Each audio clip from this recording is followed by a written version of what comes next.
Hey everybody, what's up? This is Dre. Hello. And this is Nick. Nick the Great. This is my wife. And anyway, we just finished loading up a huge truck full of our belongings. We're gonna be probably leaving New Jersey for the long time, a very long time. And Yeah, we had moved to California, but we didn't move all our stuff. So we're finally reuniting. right, we're reuniting with all of our things. And New Jersey is kind of important to us because this is where I met this woman for the first time. Really? Yeah, I met you in Jersey. Well, I saw you in Jersey for the first time. Yeah, she did at Verizon. Our story is kind of weird. And Deltas. Yeah, so I was out with my friends and, oh yeah, I'm going to tell the story of how we met. I don't think I ever did this before. His version, though. You can say your version right here. So anyway. I'll just autocorrect. No, don't autocorrect me. So, Alright, I was there with my friends at Delta's. So Delta's is like a soul food restaurant / lounge type of place. But you saw me at Verizon first. Yeah, I saw her in Verizon. That was in Jersey. And so at the Baskin Ridge headquarters, I was managing a set of gyms for Verizon. And, you know, I was training, I was teaching classes and stuff. And this weird girl used to walk by the Weird, he says. the spin area where I was instructing How classes. do you look at somebody and say they're weird? She was weird because she used to just come in with her head forward and never look around. And then, you know, Look at it. I got 60 minutes for lunch.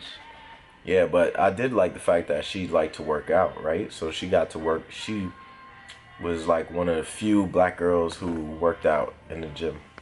But she was pretty and cute. And This guy says pretty and cute. I thought she was pretty and cute, even though she looked weird because she never looked around. But anyway, I saw her there and I was like, oh, she's cute. And I just taught my classes all the time. And then I was out with my friends at Delta's, the place I spoke about, and she was like there, and I was like, oh, there goes a cute girl from work. And then let me go talk to her. But I was there with my boys for like an hour, and we were drinking, and I was a little inebriated at the time. And I walked up to her and I said, hey, I know you. And she was like, really? I was like, yeah. And I said, yeah, my name is Andre. What's your name? And she was like, Nicole. And I was like, what? Because it was loud in there.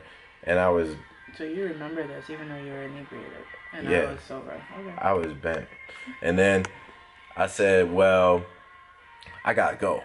And so I just briefly introduced myself and I had to leave because I didn't know what I was going to say because I was so drunk. I was like slurring. And so... Is that correct? I just find it interesting that you're telling a factual story, but you were drunk. Whatever. So anyway, how did it happen? Am I right or wrong? You were leaning over my shoulder. Mm-hmm. All your weight is on.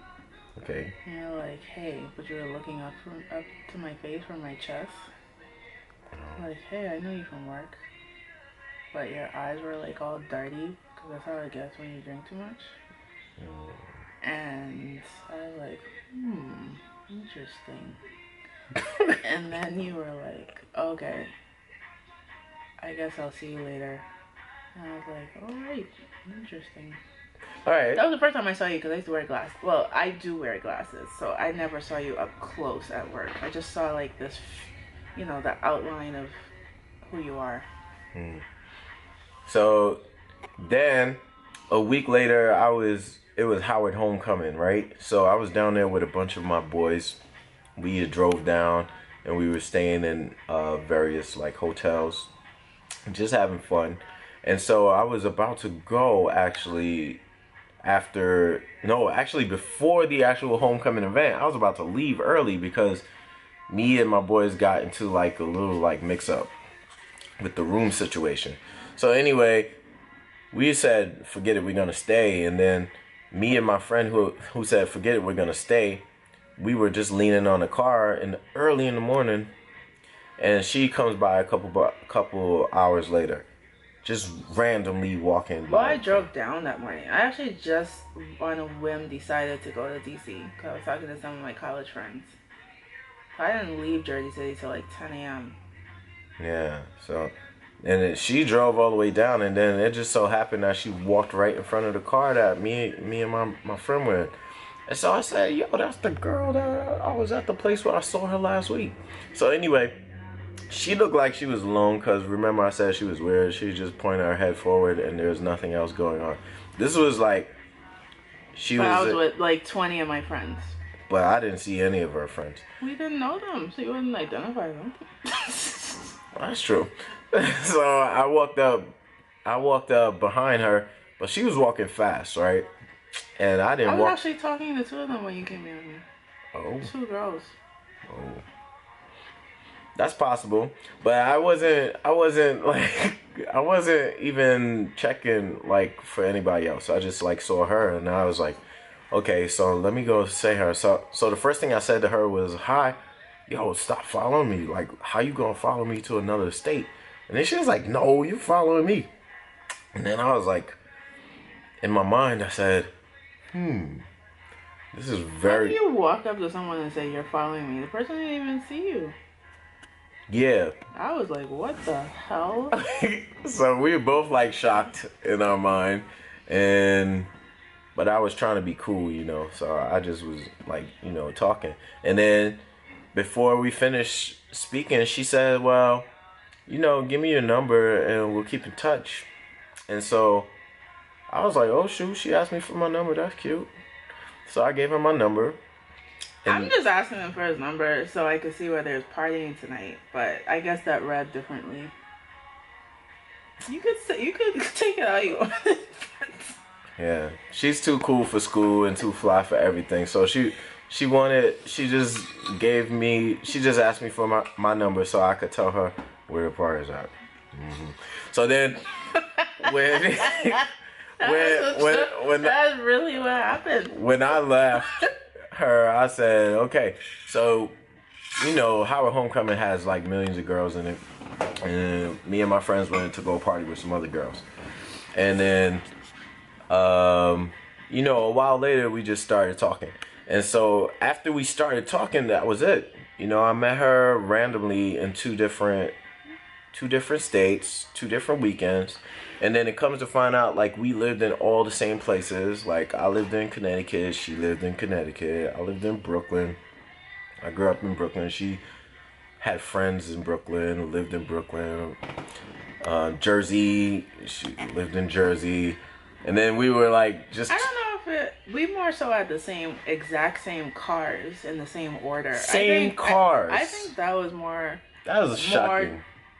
Yeah, direct than the living. I was making plans to move to Brooklyn, and you had lived there. Yeah. And just moved from Connecticut. But the car thing was like, whoa. That was weird too. So, like, we lived in a lot of same places. We both are West Indian descent. And then, like, you had a Camry, right? Yeah. So we both had Toyotas as our first car. Toyota. She had a Camry. I had a Corolla. Then a Honda. Yep. Then both our second cars were Hondas. Honda Civic. Then both our third cars were Nissans. Yep.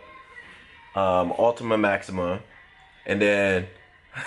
then you got a Dodge Intrepid, and I almost got a Durango. Yeah, but I changed my mind, or else we would have been the same on that. And then we got new cars. And then we got another Nissan. But I got the Maxima. She was Maxima. I was Altima. It was like, yo, it's like we changed up. So we had the same car by accident. We were living very similar tastes. We both like music, and we just started going out together. And before you know it, we're here. He was like, I have a fly place I want to take you. Oh, yeah. That was Charles. So I did, yeah. I asked her out on a date, the first date. And that took a long time, right? It took like a while for us to do it. Because she was preoccupied. She had a man and stuff. And I think we did the Super Bowl party with our friends first, maybe. It was all around the same time. Right. So we had a lot of fun. But in preparation, she had a man, and I had like a lot of girls I was dating at the time, and she, like, together, I don't know. It was just like, I was like, when you done with him, then when that's over, then holla at me. And so we started talking to each other, and you know what? Our relationship just sort of grew, like, organically. I was actually ready for a good relationship, and she was oblivious to a relationship even happening. And I guess because I was older, and I dated a lot of people, and I understood that it's not about the quantity, it's about the quality of the relationship. So I was ready for something good. And she came along, and she was something great. Or so, I thought. I saw the potential. And then eventually she saw the potential in me. And we had lots of fun together, Oh, you have a silver eyelash. It's just nice. She loves to remind me that I'm getting old. No, I'm not reminding you. It's just wow. How does that feel? It feels fine. I've embraced getting older. I've just never embraced getting decrepit. Meanwhile, she has gray and silvers too. She's just too cute for school. I do have gray and silvers, but the eyelash is like, It's kind of deep. So, yeah. So that's how we happened. Hey, share how you happened. Share how you found your person. Was it like fate? Like maybe there's some fate or serendipity that took place in your relationship. Share it in the comments if you have a good someone. And if you don't have a good someone, share what qualities matter to you. Because I had a bunch of qualities that mattered to me, and you know what? Nicole basically threw them out the window. She was the weird, special, beautiful person that I could never have drew up before I met her. Remember I told you I was weird on our first date? She did say that, and I didn't know what weird meant. But I said, boy, look, I'm weird, okay? Just so you know. She gave me a warning, but nobody could know what weird is until after. Weird means different, but just know I ain't no normal person. Yeah. I'm not, and you about to have a good bill after this date, because I don't eat salads. Yo. Yeah, son. I ordered 3 things. Appetizer, entree, dessert, and a drink. Yeah. It cost me more in food, but it was worth it. I put you onto food, though. Yeah, because I was eating the same thing all the time. I had a 6-pack that had to be right and sharp, and I was all into bodybuilding and all that stuff, so. I made you have fun. She let me have fun, and she gave me a few extra pounds of body fat. But, I go from season to season. I'm about to get lean and ripped for this summer. I'm going to look awesome. So, me and her are going to have less of those eat out, go crazy meals. But now we're rambling. So, let's end this. Yo, this is Dre Nick. We just shared our story. And share yours below. I want to know. What your partner is, and like. I gotta sleep, man. These bags are killing me. All right. Bye, y'all. Peace.